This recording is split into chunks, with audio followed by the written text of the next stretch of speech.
Nearly 90 people were forced to evacuate due to falling debris from the drones.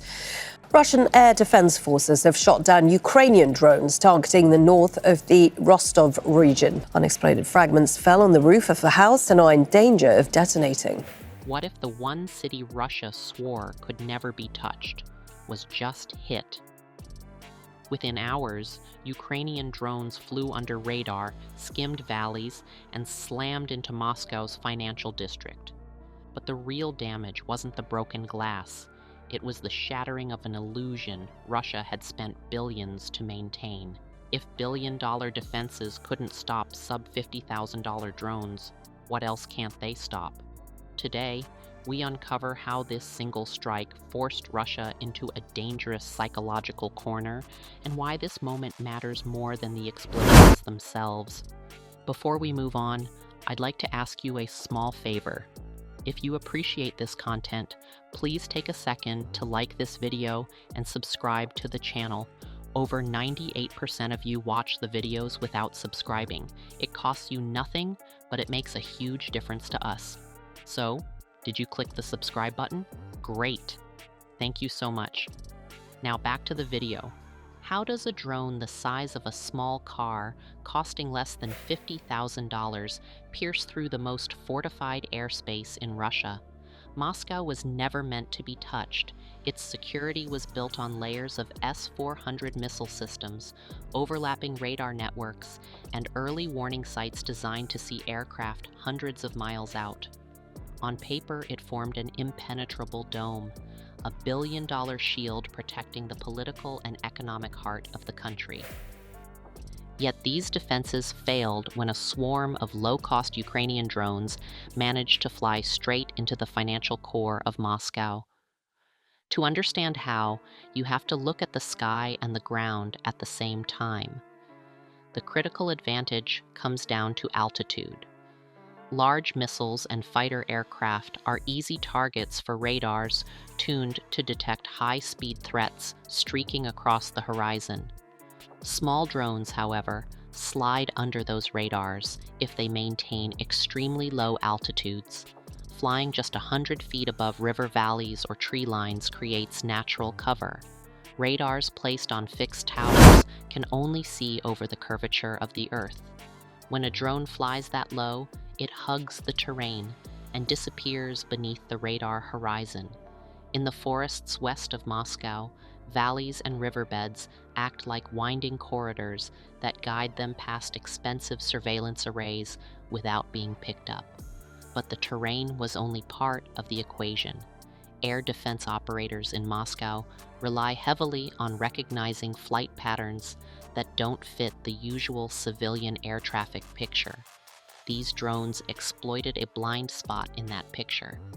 They flew alongside known civilian traffic routes, often matching speed and altitude changes to look like local air activity.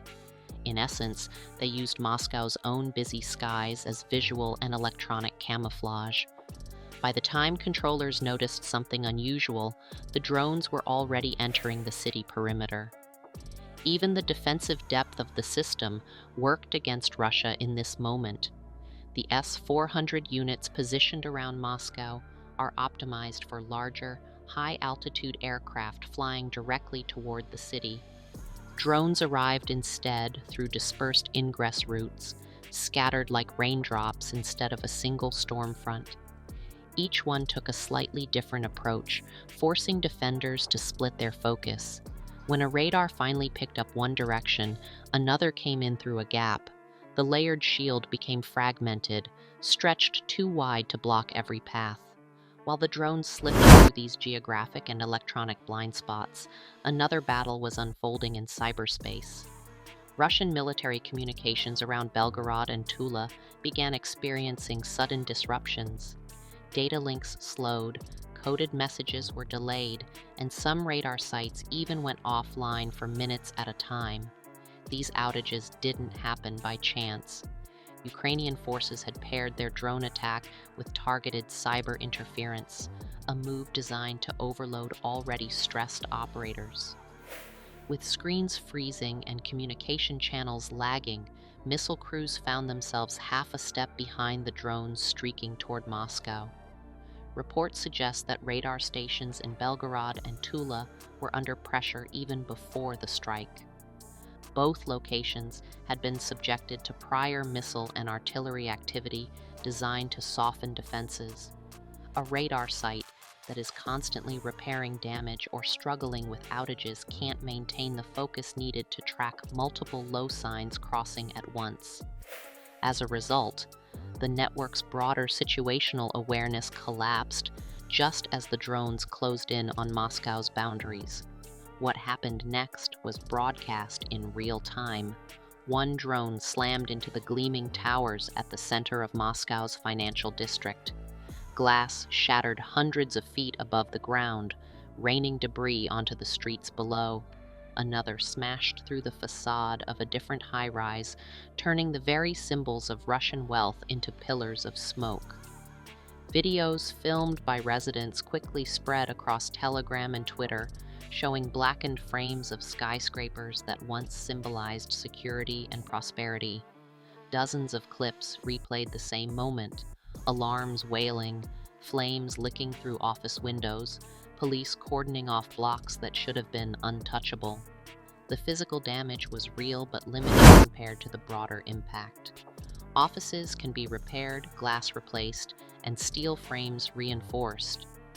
What burned into Russian consciousness was the undeniable truth that even Moscow, with all its billion-dollar defenses, could be struck.